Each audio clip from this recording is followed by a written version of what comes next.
So it's all for play for still. I think so. Do you want to bet against us?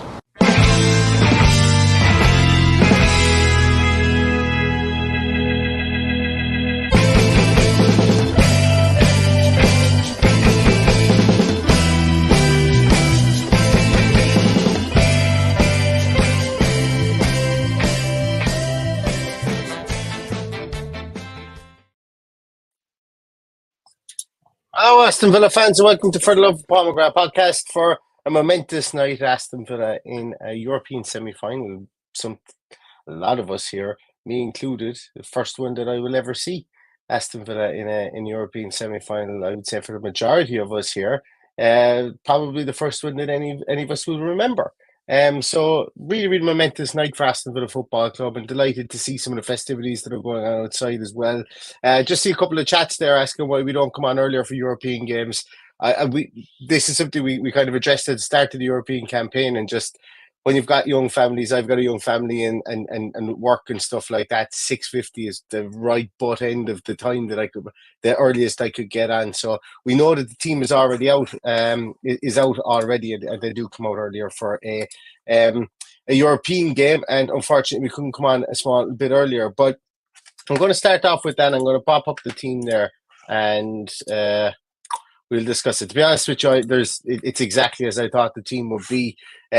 What we have here is Olsen in goals, Cash, Konza, Longley, Digne, Bailey, McGinn, Douglas Luiz, Rogers, Diaby, and Watkins.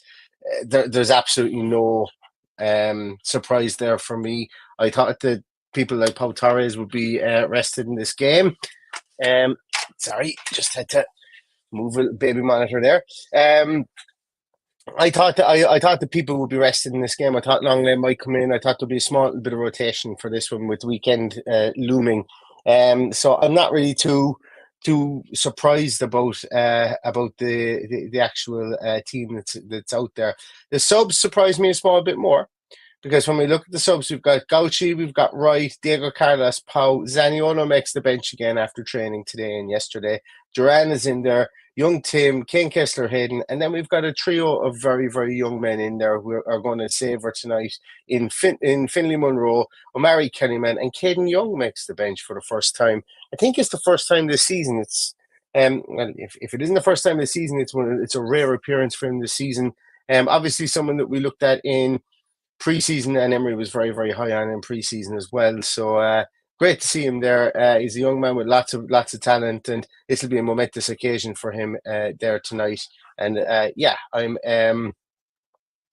as I said, there's nothing here that surprises me by this team. I suppose maybe one thing that does surprise me is maybe that we don't have Carlos in there and Konza at right back, and maybe rest Cash for the weekend. But you know, it's much of a muchness, I think, out there tonight, and this is a really, really good Aston Villa team. I'm going to come to some of your comments there first before we start to look at the Olympiacos team as well there. Where else are we? Paddy's actually at the game tonight. That's why he was talking about starting this a bit earlier. Actually, Paddy, if you're watching, send through that video you were supposed to take of the entrance. Wanted to get Paddy on, so we initially said we're going to try and start at 6:30 today Irish time, so that we could get the team entering into the stadium with all the flares and all the pyrotechnics and everything going. But unfortunately, I just couldn't make it work. I couldn't be here for 6:30. But I think Paddy was there, and I'm hoping by the end of this, maybe he sends me on a video that he took there, because it'd be nice to be able to see that as well. Andy Brogan has a good feeling about Ollie tonight. Me too. Hopefully he gets going, and hopefully we get some early goals again today, and except this time we can hold on to the lead, something that we've struggled to do over the last 6 or 7 weeks. Where else are we here? Flange is feeling all kinds of anticipation right now, and Paul Miller is feeling both anticipation, and I presume that's anticipation and excitement as well. Where else are we here? Gene Taylor is saying that up to Villa, hoping we can get a 2 or 3 goal advantage to take the Greece. It won't be easy though. Come on, the mighty Villa. No, it absolutely won't, and you're dead right. And I know some of you kind of may have caught the little preview I did this morning. It was a pre-recorded one, and essentially what it was I just opened up the Olympiacos team, and I just went down some of the players that kind of jumped off the page at me. they've got a really, really rounded squad, and they've got almost a separate squad to play in the league. Well, not a totally separate squad, but they've got real impact players that they've brought in that can't play in the Conference League. So they essentially just play in league games only. And then they've also got players that they're bringing for the Conference League. Like they've got a whole different set of strikers for the league, it seems, as they do for a conference. And they've got Pete Martins, a former Monaco player there. So this team has really gone out and spent, and it's really targeted. It's targeted Europe. So I'm not going to be one bit surprised by anything I see from this Greek team today. And I mean that by if this team come out and decides they want to boss the ball or decides they want to hunker down and defend resolutely and do defend resolutely, it's not going to surprise me in the slightest, because there's some really good players in this team, as I mentioned previously. You know, you've got Victor Iborra. Don't know what he start tonight. I haven't seen their team yet, and I should probably hold off actually on talking about their players until we see what team they have out. Let me just pop up here and see if I can find their team. Olympiacos have where are your team? No, haven't named their team on Twitter anyway, so I'm just going to pop up just for the visuals. Here, we're just going to pop it up on FootMob, see if we can find it there. The lineups are in. Yep, they are indeed. So let's take a look at them here. So they have in goals Tazlakis, the young 20-year-old to 21-year-old goalkeeper in goals. They have 32-year-old Brazilian Rodney in at right back. Retsos, the Greek centre half, along with David Carmo, a newly capped Angolan international, former Portuguese underage player as well. And then they have the Argentinian Ortega on the left-hand side. So they've gone with three in the middle. This is a bit of a, it's not really a kind of a change, but if they are going to go with a low three like that and not play Chiquinho a small bit more forward, it means that obviously you've got Heze in here. And I mentioned I mentioned in my preview, a couple of players are. I was surprised they moved to the Greek league, and this was one of those guys. Heze is only 21 or 22 years of age. I think he's just gone 22, and he's over 100 league appearances made for Huracan in the Argentinian leagues, and he moved to the Greek league, you know. And while he doesn't have that much of a pedigree at underage Italian football, he was always kind of thought of as somebody who would move to one of the big five leagues in Europe. But he's gone to Olympiacos and he's starting lots of games, and he's a really interesting player, and I think we really need to keep an eye on him today. He's a good defensive midfielder, and he's going to be playing inside their number 8, Victor Iborra, in there, the old dog for the long road. Unai Emery will know every single one of his frailties. He will know every single one of his strengths, and we should be able to target a 36-year-old Victor Iborra inside there. We should be able to do it for lots of reasons. Unai Emery managed him at Sevilla. Unai Emery managed him at Villarreal. Also, Unai Emery has come up against the Mendilibar team previously and knows what way they coach as well. And I would imagine Iborra and Heze are going to stay in that lower block in front of the back four and make it difficult. Chiquinho will probably play the John McGinn role, I would say. He'll be given license to go a small bit further forward. Yeah, we see it's just changed around there for whatever reason. We would see him move around the place and maybe go a small bit further forward. They're going to have lightning pace on the wings with Podence, and then their ever-present captain there, Fortounis. I think it was Gig Sharma that referred to him as the Gareth Barry of their team. He's got an abundance of caps for the team in there, and he's definitely somebody who's going to make it tick. And then obviously their main man, their main striker up top is El Kabi, up there, Moroccan international, who they signed from was the Middle East during the summer. They also have, I'm sure, if we look down towards their bench, we're going to see. Does it give their bench? Let's see where their bench is. Yeah, so on their bench they've got the older goalkeeper Alexandros Paskalakis. I'm going to go with that one. Andre Horta, who they've signed from Braga, who is a good, nice creative player in there as well. They've got Omar Richards, who they have known from Nottingham Forest. They have Stefan Jovetic, who we all know from his time at Fiorentina, Inter Milan, Man City. And then they've got the Yusuf El Arabi, somebody who's been there and scored goals at every stop he's ever had, and he's been there since about 2019, and he is he's a really, really dangerous player. So they have firepower to come off that bench. They really, really do. And Villa are going to need to, Villa are going to need to match an awful lot of energy here with this team and bring a bit more to the table, being the home team as well. That's not to say that we can't go out here and get a victory today. Obviously, I think that goes without saying that I do believe that our team can get a victory. I can imagine, for the love of Fortuna's podcast out there that's doing the Olympiacos team sheet tantrum somewhere in and around Athens at the moment, is talking about maybe Leon Bailey having the season of his life at the moment. Maybe Douglas Luiz coming back into the side. Maybe he's talking about the fact that Clement Longley, although we don't have Pau Torres, who won the Europa League under Unai Emery at Villarreal. They've got Clement Longley, who's got all these caps for France and for Barcelona in there. They might even be talking about the fact that Emi Martinez isn't in goals, and that we've got Swedish international Robin Olsen, somebody you can bring off the bench. Other teams will look at that and go, there's a guy with umpteen caps for his country, is still trusted for his country, and is in goals for Aston Villa tonight. So other fans will not see as big a drop off, in some of the players that we've brought in, and that stands to reason, because we've got a really, really good squad. But where they might kind of look at it, they might look at the bench and go, okay, they've got guys in the high numbers here, the 69s, the 72s, the 71s, 47s. What are those guys about? And we know what those guys are about. And while it's unlikely that Caden Young and Finlay Monroe and Omari Kellyman will get relevant game time off the bench tonight, they might get some time. We still have something in reserve here in the likes of Nicolas Zaniolo, Pau Torres, Young Tim, Diego Carlos, and John Duran. So we do have firepower to come off the bench, as well as Olympiacos has firepower to come off the bench as well. So, yeah, it's going to make for a really, really interesting game tonight. Just going to scroll down here. Cat Cannon is asking, where's Chambers? Chambers was not registered for Europe, so he can't be there.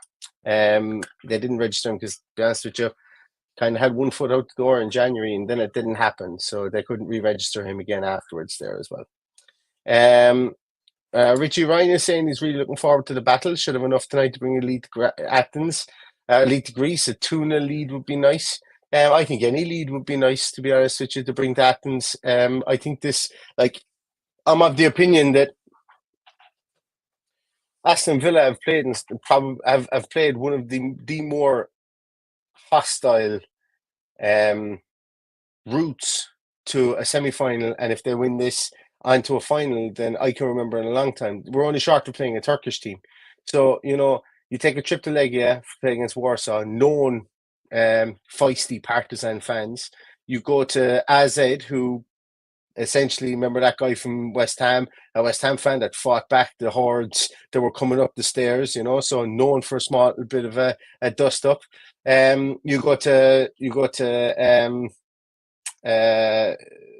Bosnia, or was it Montenegro, where Zrinjski were from? I do apologize. You go there, which is a country in flux, or new countries, or countries whereby they're slightly in flux. Then you come and you play against Ajax, which, as we know, the Amsterdam Arena is a cauldron of noise and color. And then you go to Lille, first time, going to that stadium against another team that was favored to win this, and you go to Lille and you deal with an absolute deluge of noise and color and support in a penalty shootout and come out victorious. Away games are tough, and I'm not saying that they're not. But if this team hasn't learned how to play in partisan atmospheres, and atmospheres where it's loud, where it's raucous, where there's lights, where there's flares, where there's vitriol almost coming from the stands, and there's high pressure. If they haven't learned how to do it in the previous games, they're not going to learn it the day they go to Athens. So what I'm saying here is that I think they've had a really good footing for this. It would be an awful lot different if they had played maybe Vaduz or teams in Switzerland, or maybe, I'm just picking out countries here that are not really known for huge amounts of I suppose passion from the stands as well in games, and I don't want to offend anybody from Vaduz or anybody from the Swiss leagues either, but you know what I'm saying. It certainly isn't like the Turkish leagues or the Greek leagues or anything like that. Jake Aston Villa says, nice having Zaniolo back. At least it's another option. Yeah, I'd be interested to know how fit he is. Does anybody know what was actually wrong with it? I know he came off against was it Lille? I think he came off. Yeah, he came off against Lille. And I remember he fell on his back, but I don't remember them actually ever saying what was wrong with him. If anybody knows, pop it in the comments there. Cat Cannon mentions here, nice to hear from Emery that all the injuries don't seem too bad. Yeah, I fully expect. I expect Emi Martinez to. I'm 90% certain he'll be in goals the weekend. And I'm, Yuri Tielemans might even be back for the return leg in this game against Olympiacos. But he's probably a bit of a longer situation than Emi Martinez is for sure. But I think Martinez obviously couldn't play tonight. And we'll see if he's ready for Brighton, and if not, he'll be ready for the second leg here again, I think. I love that as well, Captain Nugget. Unai Emery, what he said there about 42 years ago, your parents and your grandparents dreamt together with a European final. Many young Villa fans never saw nights like this. It's a really beautiful thing for Unai Emery to say. And you know what? Does anyone ever I think it might be as well because the Latin languages, the Spanishes, the Italians, the Portuguese, they're very kind of romantic languages in a lot of ways. The phraseology is very kind of almost romantic, and the way he puts this as well is just really, really beautiful. So I really liked reading that as well. And it finishes off here, but they always kept faith. Let's do it again for us and for them. He just gets us, like the gets us meter is off the scale with Unai Emery recently. Well, not recently, since he came into this club. He just gets Aston Villa, and we're so delighted to have him. I for one never want to see him leave the club. I'll be really honest with you. He's such a breath of fresh air, and regardless of what happens between now and the end of the season, while I think we will have successes, obviously, hopefully we will have successes in both fields. The transformation is just absolutely incredible from the club where it was 18 months ago, and down to the vision and to the application of one man, I think, and the fact that people bought in. I'm all for cult behavior, cult with an L. I'm all for cult behavior when it comes to Unai Emery, and yeah, if we need to build golden statues of him, hey, I'm all for it. I'm all for it because the man's been absolutely brilliant for Aston Villa, for sure. Where else are we here? Michael Huggins says over 300 watching. There's over 600 watching now, so hit the like, guys, if you absolutely could. I would really love to see it. Where else are we? Dave Dwyer says, we have players that worry other teams. And look, I know it's true. Obviously, we do have players that worry other teams. Now, FootMob have, for whatever reason, moved Morgan Rogers to the right-hand side of our attack. But obviously, we know he's not going to be playing there on the right-hand side. But that's something that I think as a football fan, and specifically when you're, and I notice it's regardless of football, I think it's regardless of any sport, that when the nerves kick in, the excitement kicks in, you almost tend to focus on the opposition a small bit more. I know it in other sports, when you go to games, you're always talking about what happens if this guy gets going early. What happens if, this guy's going to need to have a good game on that guy, and you're always talking about your players and wondering and almost worried, is this guy going to have a good game? Whereas the other crowd are saying exactly the same thing. They're always going, oh my God, we're going to really need to protect against this guy, and this person is going to need to have a good game. So I think that's the beauty of being a fan, that when you love it so much, you almost sometimes forget how good the players that are there, that you're there to support. Well, in this instance, I think that's true, because we've got a bloody good team, and I'm sure there's players out there that are going to unlock keys to doors today, and likewise on the other team, it's just about who. I suppose who holds their nerve and in front of goal, and who's the more composed on the night. And Villa have shown that we can be very composed from a front foot setting, albeit we don't show the same composure when we go 2 goals up, for sure. Barry Kay says he's interested in the Spurs-Chelsea game tonight. It should be interesting. Would you believe I completely forgot it was on until about 2 hours ago, and somebody reminded me. Paddy is looking to come on. So I'm going to send him on a link. He's asking me to stay going for another 5 minutes. I think it'd be rude of me not to. When we've got somebody there and at the actual stadium. So hold on to your seats for another 5 minutes, and we'll get Paddy in there. I've just sent him a link. Where else are we? People saying they're hoping for a big Chelsea win tonight. Yeah, I'll talk slightly about that. I think I watched Ange Postecoglou's what was it? It was his pre-match presser, and I don't know what to make. I didn't know what to make of it. I've good time for Ange. This isn't an anti-Ange thing. This isn't a shit in the Spurs thing or anything like that. What this is this is just genuine observation and I suppose genuine commentary on him. I think really and his demeanor and as the year has gone on, he's done a superb job with Spurs, regardless of whether they get fourth place or not. He's done a superb job to lose probably the best player in the modern era, replace those goals, still play really exciting football. Yes, they've had ups, they've had downs, they spent a lot of money as well. That's absolutely fine. I don't I don't dispute any of that. It's absolutely great. I just think the season has been a long one for him, and I think that I felt that he was a small bit out of energy. He looked a small bit out of energy, which has probably no bearing on the way the game is going to go tonight. Maybe he's just having a bad day. Maybe he was just pissed off at the fact that Ben Davies and Timo Werner were out for the season. I would be as well if those two guys were out, because that's a big part of your left side there.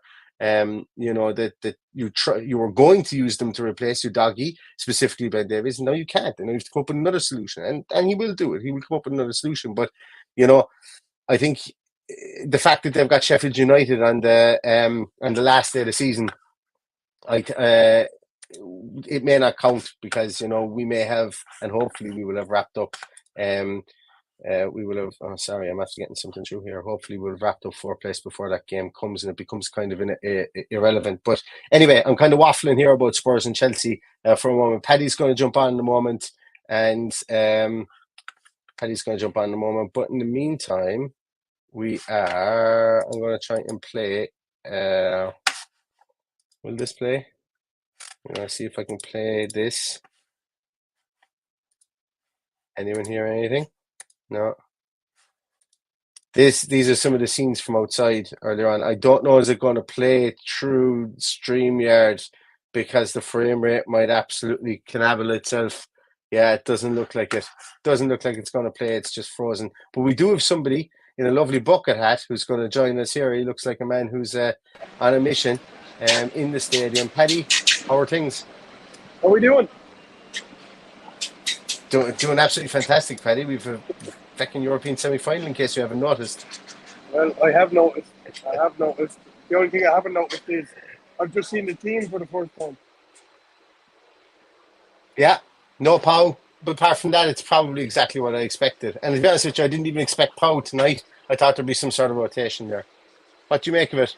Yeah, no.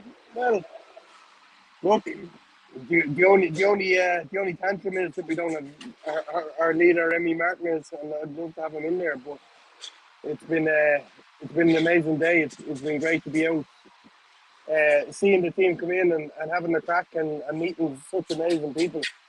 And look, to be here 42 years after the last semi-final is a privilege, absolute privilege. Absolutely. I can't tell you how good it feels. Yeah. A lot of people there making their way up to the game at the moment as well. They say the Olympiacos fans are out in force as well, and they seem like a lovely bunch there too. Paddy, what was it like for the walk up of the? Like, I tried to play your video just there, but unfortunately the frame rate just wouldn't work on StreamYard. But what was it like? It looked like there was thousands of people outside the stadium. Oh, you couldn't I tried to get in a little bit closer than I possibly should have been, but I just couldn't get close enough. They were all off the bus. It was just raucous. The pyro, everything about it was just amazing. If a player can't get up for this now, I don't know what he can do. I don't know what he can do in his football life. So for us fans, I think this is going to be an incredible night, but I hope the players get up for it too. Yeah, I think so too. Paddy, like, I know this is going to be a silly question in the year alert, but what's the feeling around the ground? Otherwise, you've been around Villa Park a lot most of the day today. You got the red eye flight over this morning. What's the feeling over there? What's is it excitement? Is it trepidation? What is it? I can tell you it's all excitement. I haven't experienced anything else other than excitement.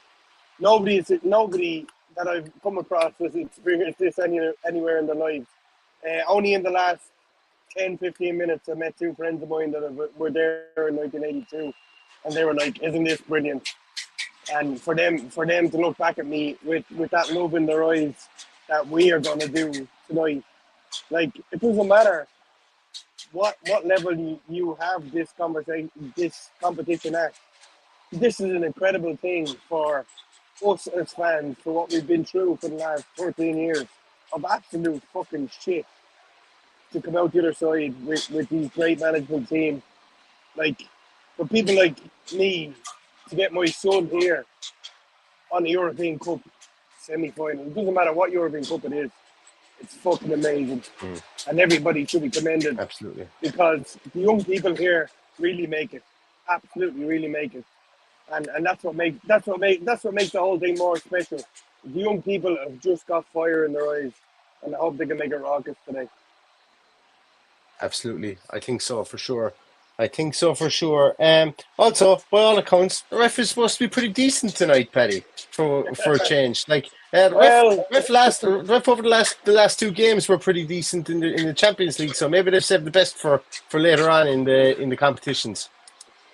Well, fingers crossed that is the case. We all know that I talk too much about referees, but the reason I talk too much about referees is because I see it. So the most important thing tonight is that we talk about the players, we talk about the job that's been done, and the players the referees should fade into oblivion and not exist. They're getting well paid to do a good job, and I don't want to talk about them. So we got a good Italian referee apparently. So let's see how this goes. But I'll reserve judgment till after the game. I don't know if I'm going to get on afterwards because I've got to get to Manchester Airport within a couple of hours. So our good friends Mark and Emma, I could be doing the post match if I can get on. Manchester Airport. Yeah. I've got to work tomorrow, Neil. Okay. We didn't have this production meeting earlier on, did we? No, we didn't have this production meeting earlier. I know we certainly didn't. Manchester Airport, fair play to you. This reminds me, there's tides of the time that we went and we watched Villa against Villa against Norwich, and then you came back, you had a pint in the Aston Inn, and then you hopped on a bus, a 9.5 or 10.5 hour bus to Glasgow to watch Celtic Rangers the next day. And I was like, this man's absolutely clinically insane. And you slept on the floor of the bus, if I remember rightly, as well. So the shades of that, Paddy. The things you do for Villa, fair play to you. There's plus 500 people in here that think I'm clinically insane, and that's absolutely fine. And I met loads of people today who watch the podcast, and they send their love to you, and they...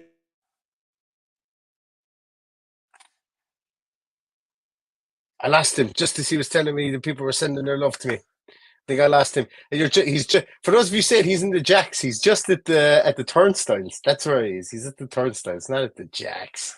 I'm just going to pop him off there because I think he's lost reception there for a moment. Oh, he's back again. Sorry, Paddy. We lost you there for a while. People were saying you were in the bogs, but you're at the turnstiles. You're not in the Jacks. No, I'm actually at the turnstiles, yeah. No, that's what I'm saying, yeah. I met so many people today. I met one lovely fella that came down and met me for a pint on his lunch break in the Witten Arms today. But the most overriding thing today is we're here in a European semi-final, and so many people stopped me and said, give my regards to Neil, give my regards to everybody that listens to the podcast.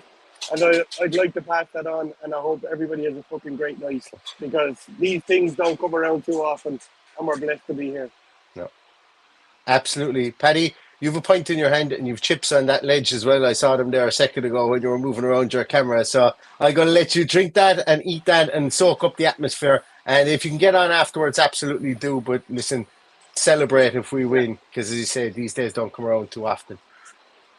Exactly. What's your score, Paddy? What's your score prediction? I go for 2-0 Villa.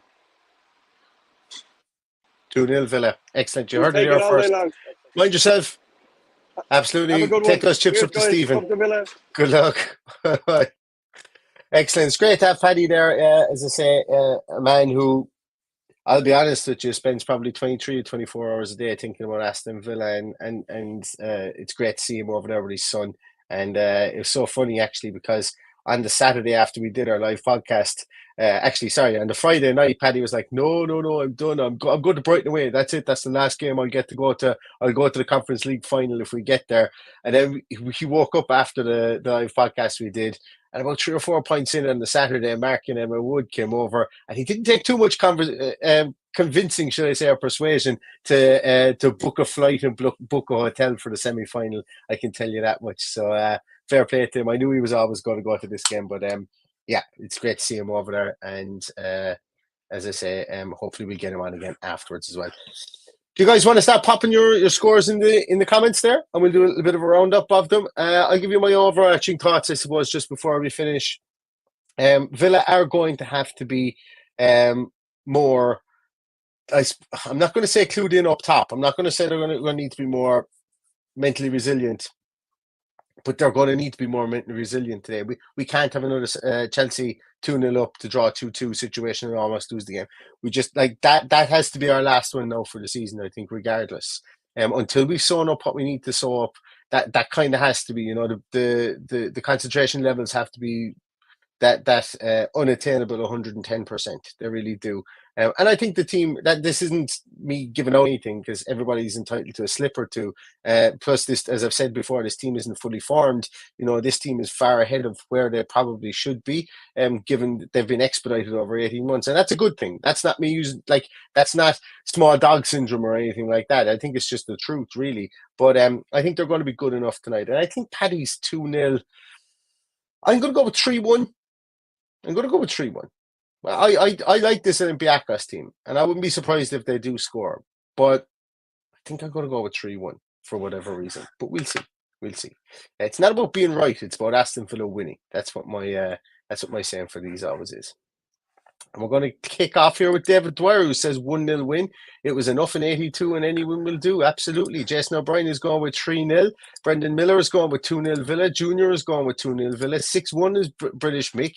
Dermot Byrne is going for 3-0. Richie Ryan 2-0 and Paul Miller 3-1. Cat Cannon 3-1. John Steele 5-1. C Line I 3-1. Ian is going for 4-0. John is going for 3-1. Spicy Pricey 3-1 as well. Gary Edmonds going for 2-0. David Dwyer is going for 2-1. John Duran is going for 2-0. Jason Dowling is going for 3-1, as is Garen Cunningham, as is Captain Nugget, and Steve Brown halts the 3-1s with the 3-0. The official TV band 67 is going for 4-0. Michael O'Brien is going 3-0. Dan Downey is going for 3-1. Dan, who I met actually in Birmingham when I was over there, and I meant to spend more time and come back, roll back around and chat to you again, Dan, but I got lost in the crowd, so apologies for that. Derek says 3-0. Captain Nugget back in again with another 3-1. Andy's going with 4-1. Audrey Lynch is going 3-0. Scott Little's going for 2-1. Osgerm is with Paddy at 2-0. Bertie is 3-0. Dream Villain is 4-0. Mark Willis is 2-0 Villa. 3-0 says Gene Taylor. Dico Blanco is going for 4-1. Rob Finnegan is going for 2-1. John Morgan is going for 4-0. Mohammed is going for 4-2. Tommy's going for 12-0 Villa. Declan Bagnall is going for 3-0. Jordy Villain's going for 5-2. 3-1 says Bear in the Garden. Paper Wings also says 3-1 as well. Bacek is going for 4-0, and Jack finishes off with a 3-0 win for Aston Villa. And as I said, I'm going to go with a 3-1 Aston Villa win tonight.